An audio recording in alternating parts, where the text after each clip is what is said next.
Love you, nanay. Love you, nanay.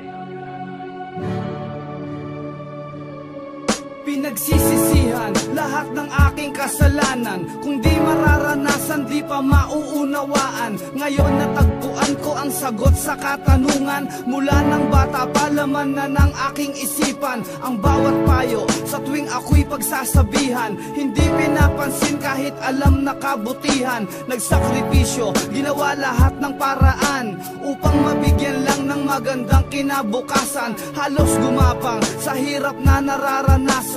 Hirap na kahit minsan di man lang nasuklian. Siyam na buwan mong iningatan, sa iyong sinapupunan. Nang mailuwal kahit lamok di marapuan. Sagana sa lahat, damit magandang laruan. Ngunit nang lumaki kung sumagot harap-harapan. At sumapit na nga ang puntong pagbibinata, na tila hudyat sa paggawa ng masama. Nag-umpisa ang lahat ng sinubukang magkasyota. Sinanay kong utusan, di naig pa ang alila.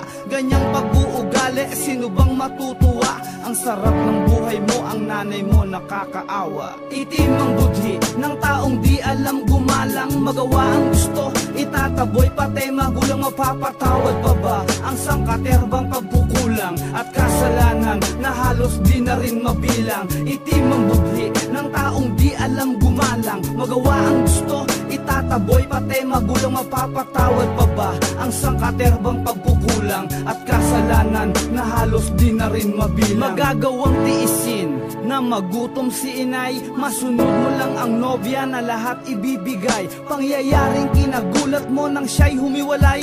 Mundo mo'y parang sasabog, halos magpakamatay. Naisipang tikman ang shabu at marijuana. Tuwang-tuwa naman mga demonyo mong barkada. Si inay di makatulog, magdamag nag-alala. Uuwi ka ng umaga, hihingi ka lang ng pera. Pag di ka nabigyan, sa galit halos magwala ka. At sasabihin pa sa iyong ina na walang kwenta. Ang matindi pa tol, talagang walang konsensya. Halos harap-harapan kung murahin ng ina. Nang ikaw ay lumayo, ang iyong ina ay yumuko. Yakap ang larawan mo't luha ay tumutulo. Ngunit may bagay na lingid sa iyong kaisipan.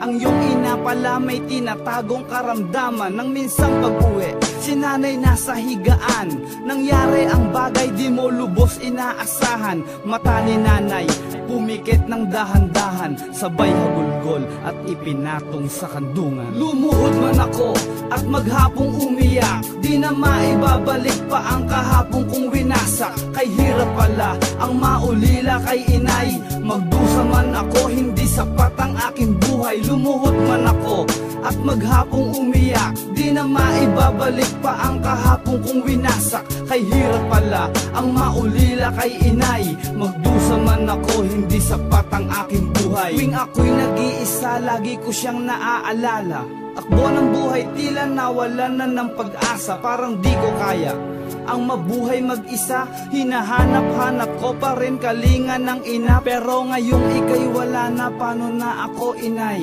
Sa bawat suliranin, sino ang makakaramay sa aking buhay?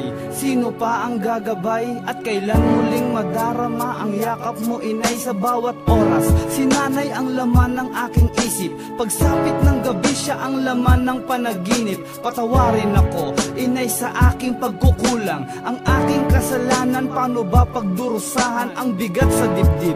Paano ba mababawasan? Hindi na kaya ng nahihirapang kalooban. Lagi na lang akong binabalot ng kalungkutan. I love you nanay, hindi kita malilimutan. Lumuhod man ako at maghapong umiyak. Di na maibabalik pa ang kahapong kong winasak. Kay hirap pala ang maulila kay inay. Magdusa man ako, hindi sapat ang aking buhay. Lumuhod man ako at maghapong umiyak. Di na maibabalik pa ang kahapong kong winasak. Kay hirap pala ang maulila kay inay. Magdusa man ako, hindi sapat ang aking buhay.